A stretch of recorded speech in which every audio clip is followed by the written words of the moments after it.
This is Susan Monica, and her disdain for human life ran so deep that she committed a crime so gruesome it would make most sick to their stomachs.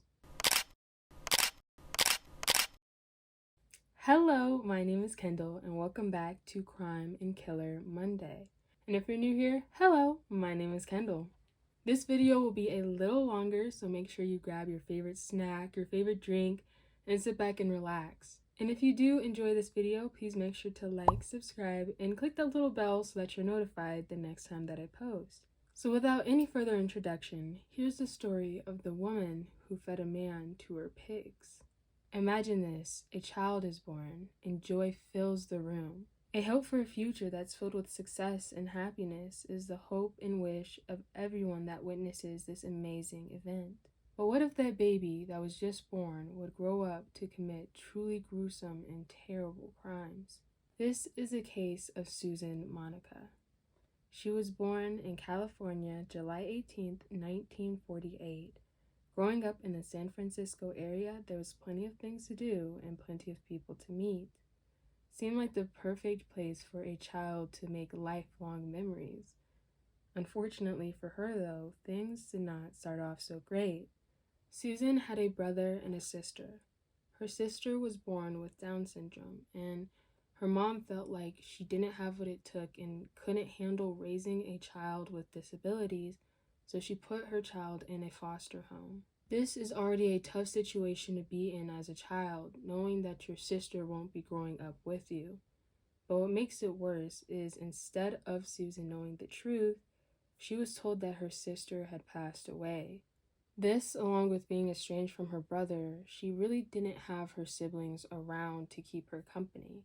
Her lifelong playmates and lifelong best friends were no longer there. At this time in her life, she possibly felt very lonely, a grim foreshadowing of what was to come. At this point, she ended up planting her flag in California when she got a job working on submarines. This was great for her because she started seeing her intelligence, as she was very good and really skilled at the job. This could have also contributed to her thoughts and feelings of being a very logical person. At this point, it seemed like she was on a really great path. She was making a living for herself and something that she loved to do. But there was one thing that she couldn't shake, and that was her environment.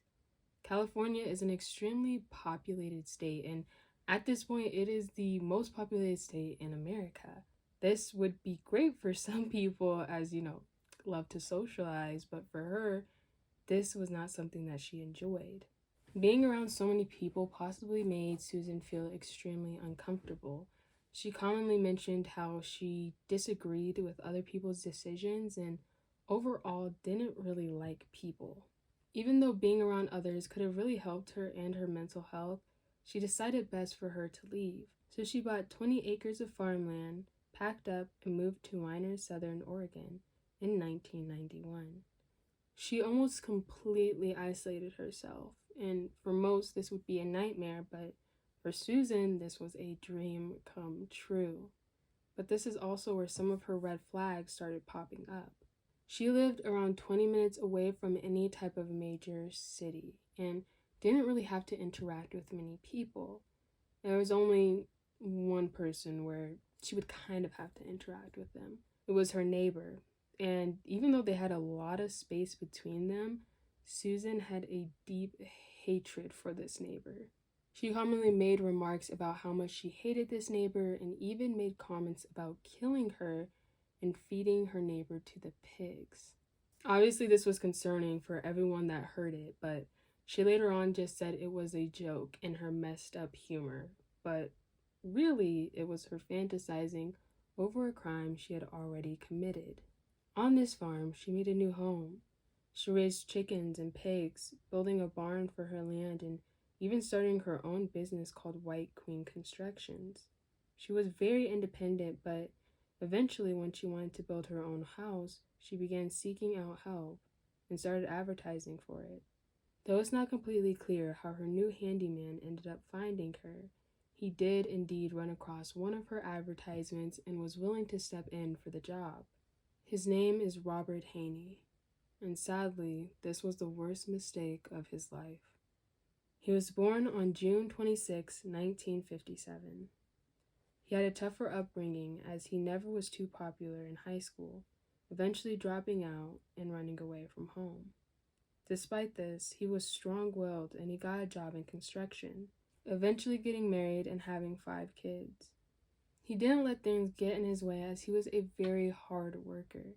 He worked 6 days a week in order to provide for his family. Though this was something that was very helpful as well, it did mean that he was quite absent from the home a lot of the time. I mean, he was only home on Sundays, which brought a lot of strain to the house and a lot of tension. And that tension led to divorce. Robert ended up leaving and moving to a different state, and he brought his 4 remaining kids that were still at home with him. As time went on, one by one, each kid got older and moved out, and there Robert was left alone. For most, really, really sad, but for him, he was actually quite excited about this. I mean, he had a newfound freedom where he wasn't tied down by a ton of responsibilities. He didn't have a wife at this point, and his kids were all moved out, and he wanted to take full advantage of this. So he bought a dog, he bought a camper, and he went out exploring all the new things that he could. While living in his camper, he ended up running across one of Susan's advertisements. At this point, he reached out to her and they came to an agreement that he would be able to park his camper on her property if he worked as her handyman. Now, she still charged him a small fee for living there, which he did some odd jobs around in order to cover those expenses. This agreement worked out quite well until January 1st, 2014, when Robert's kids had not heard from their father, which this was very odd for him because he was very consistent in contacting his children. He obviously really loved them a lot. And out of concern, reasonably so, his children decided to meet up with Susan on her land and ask her about where he was, and even went around looking for him a little bit.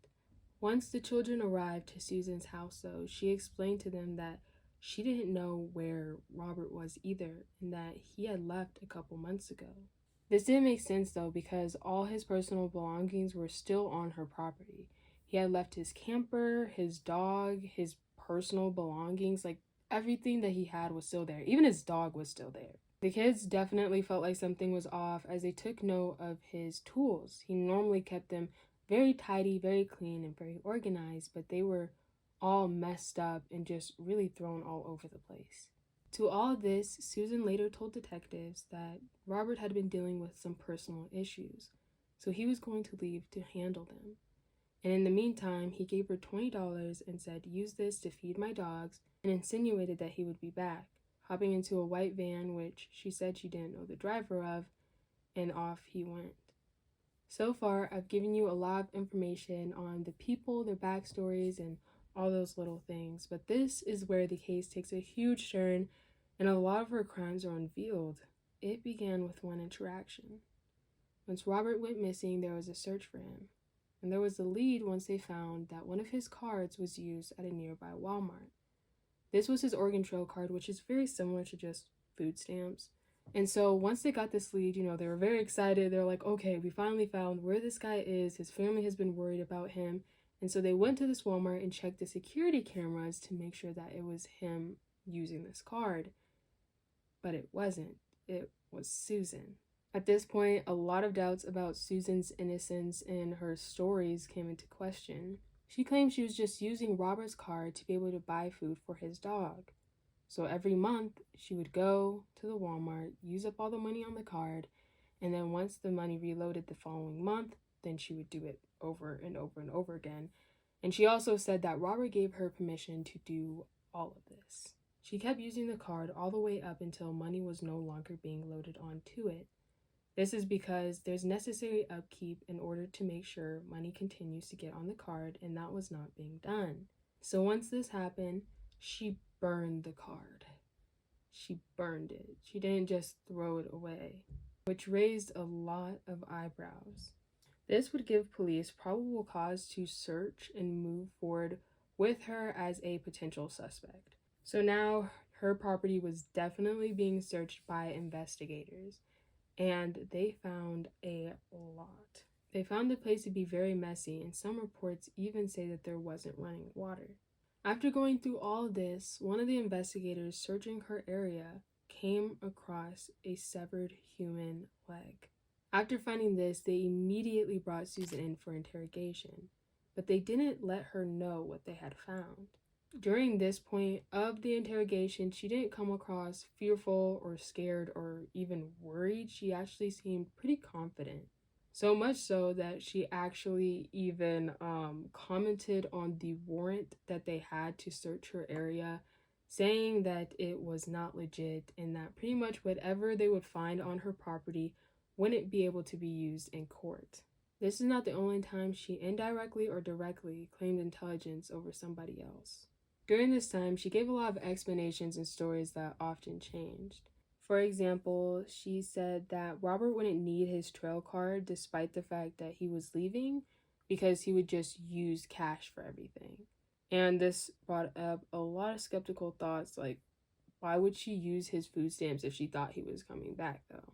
All her stories started crashing down when she was informed that they had indeed found a human leg on her property and quite close to her home as well. She responded by saying, "I don't know," and "I have no idea," acting very clueless. And when she was asked how the leg got there, she responded by saying, "A coyote?" "Miss ma'am, it was not a coyote."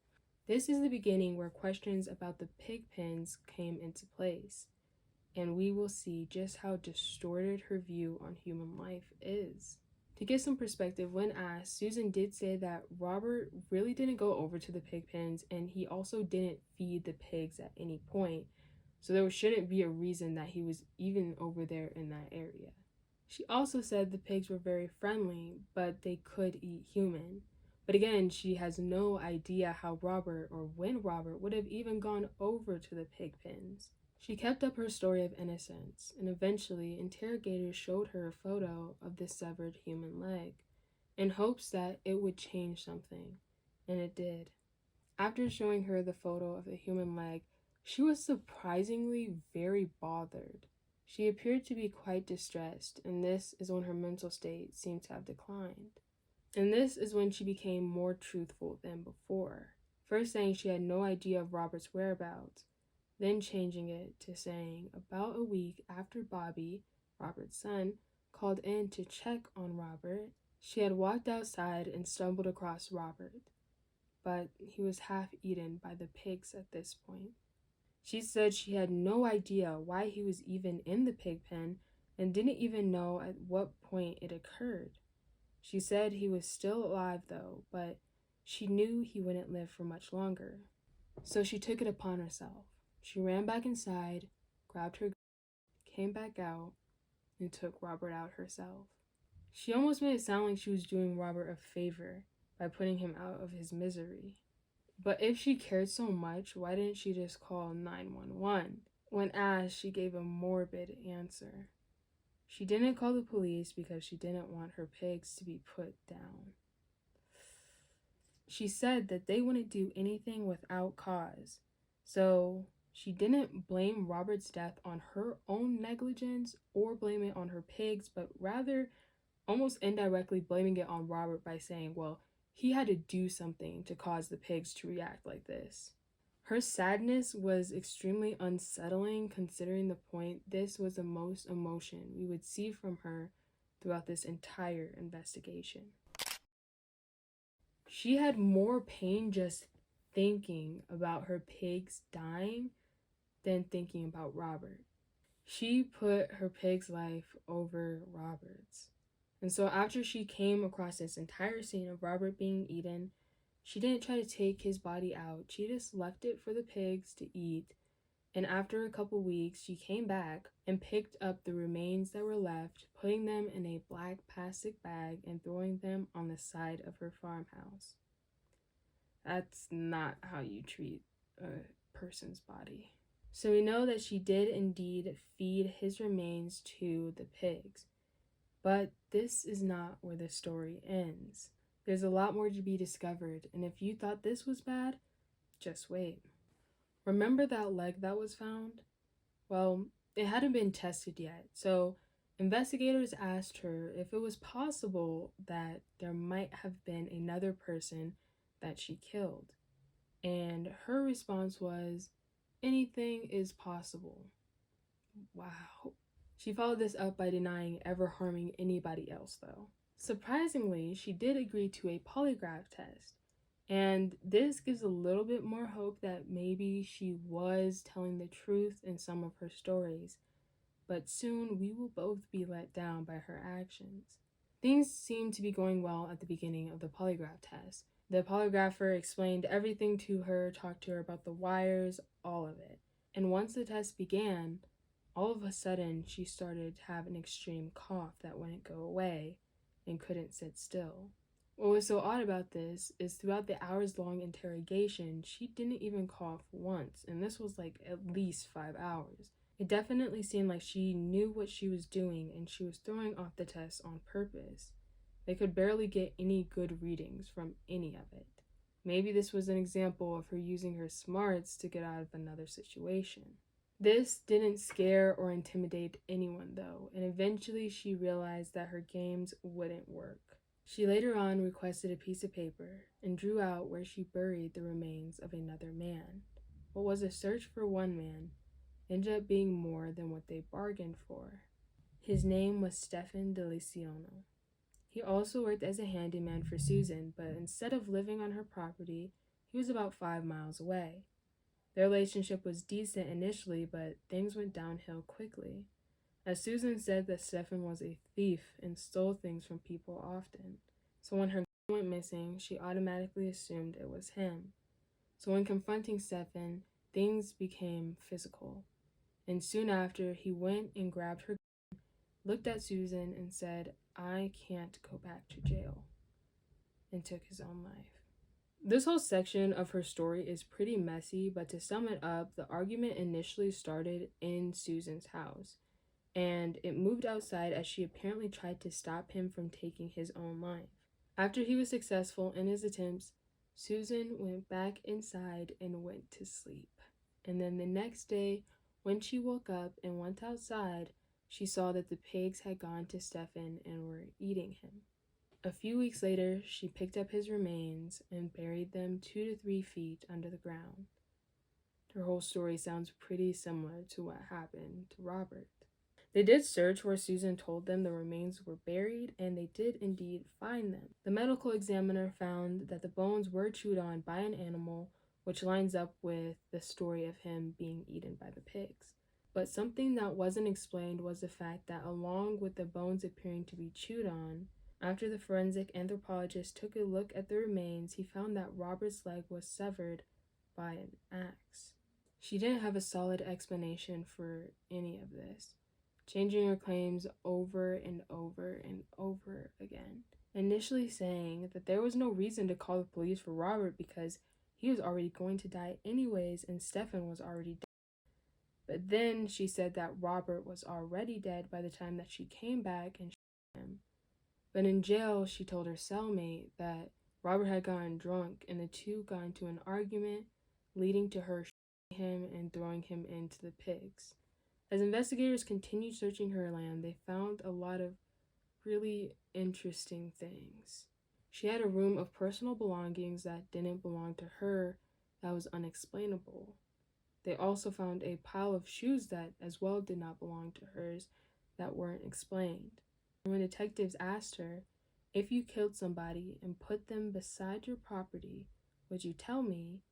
her response was, "Of course not," and then said, "If I tell you where the 17th body is out there, I'm going to be in jail for the rest of my life." Because of this statement, it's believed that she has in total 17 victims. And with her lack of respect and disdain for human life, I really wouldn't put it past her. No other human remains were found on her property, so it's believed that if she did indeed kill more people, they'd be somewhere else out there. Oh, and the pigs were euthanized, by the way. Regardless of what she said to the courts, she was charged with 2 counts of murder, 2 counts of abuse of a corpse, and 1 count of identity theft. She pled not guilty to both counts of murder, but it only took the jury 1 hour to find her guilty on all counts. She was sentenced to life in prison with a minimum of a 50-year term. She'll be 115 years old by the time that she's eligible for parole. Rest in peace to all that were harmed. I hope you enjoyed today's video. Please make sure to like and subscribe if you did, and tell me in the comments below who you would like me to cover next. Remember to be careful with who you trust. Please keep yourself safe, take care of yourself, and I will see you in the next one. Bye!